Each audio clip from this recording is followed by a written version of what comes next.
lockdown, there was a lot of rain in the country. Of course, it affected all the places surrounding the biggest lake in the land.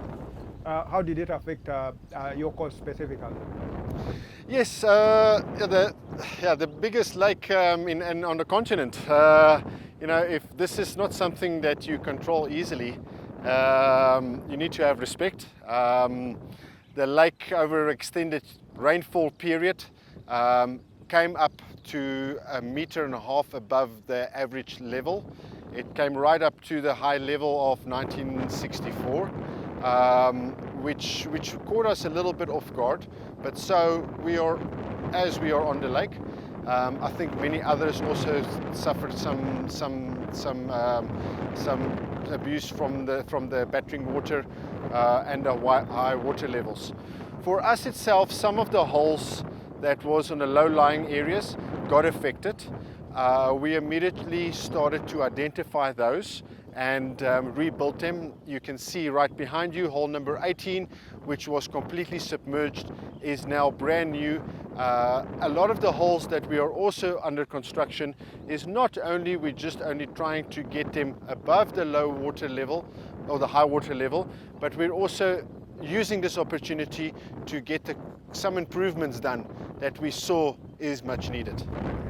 Of course, with the work that has been from since the project started to now, you gave it a 10 out of 10. Now, how much work is remaining? How much time do you think the holes that you made upgrades on will be ready to be used? It's difficult to put a number exactly to that. We are constantly moving forward with assessing how to re-engineer some of the holes, especially with drainage-wise, which we've come quite far by managing the water internally, which we can control, redirecting drainage on fairways into those lakes. We've got about 3 holes left to do. That's a complete reconstruction. But we're making good progress. I think, as you can see from the whole year behind you, this one is ready for grassing now, and very soon the players will have a brand new 2 holes that they can enjoy. We've even on this 9th hole introduced a little fairway bunker, which we thought was much needed since we saw the way with the prevailing wind the pros were attacking the hole, and so it gives us that opportunity to do some upgrades as well.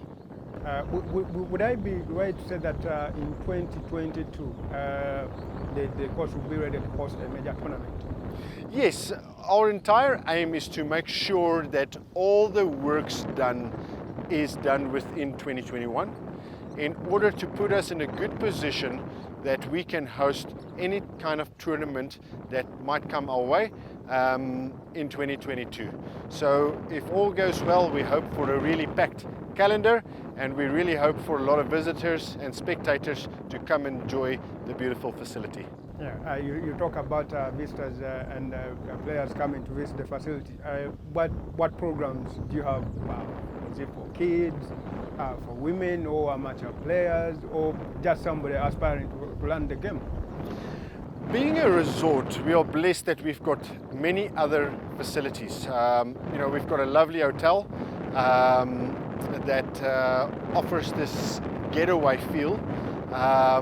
It's got a spa that's well used and one of the best in the country. We've got basketball, tennis courts, gym facilities for aspiring golfers. We've got a great teaching facility, practice facility with a residential pro that will be offering lessons from juniors. We've got kids taking lessons from 5 years old right up to guys that have retired and now all of a sudden want to take up golf. And I think this environment, outdoor environment, is really healthy, and that's where a lot of people want to be, and we try to cater for all their needs. I mean, of course, COVID has been a challenge to almost everyone across the world. Of course, outside of the challenges caused by golf, what other challenges have you faced in putting up this facility and managing this facility?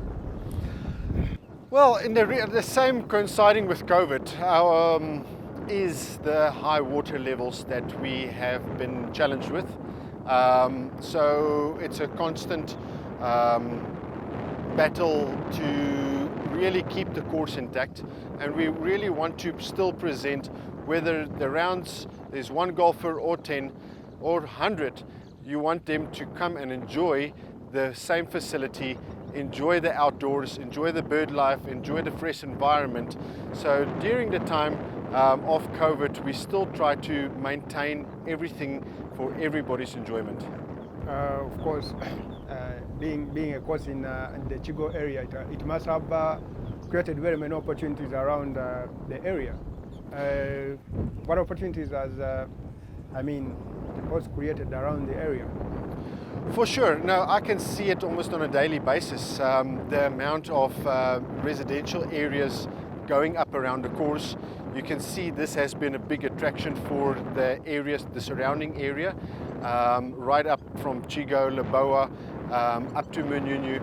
I think people really want to try and get out of the city a little bit more, and with a lot of people having the opportunity to work from home, being close to a golf course has got its own benefit as well. Right now, of course, being you would say the third best course in the country. I want us to talk about the guys. The sponsors who have helped you through. The time you've made the course. Like a massive shout out to the sponsors of the club. I think the one thing that we've been blessed with is from the start, since we onset, even with the pre-opening, opening events, the tournaments for professionals and amateurs, we've been blessed with a number of sponsors that has come on board. Through one of the last tournaments we had, the Pam Golding Open, there was up to 13 sponsors that participated in that event, and we hope that once everything resumes, we can make them proud and continue our lovely relationship.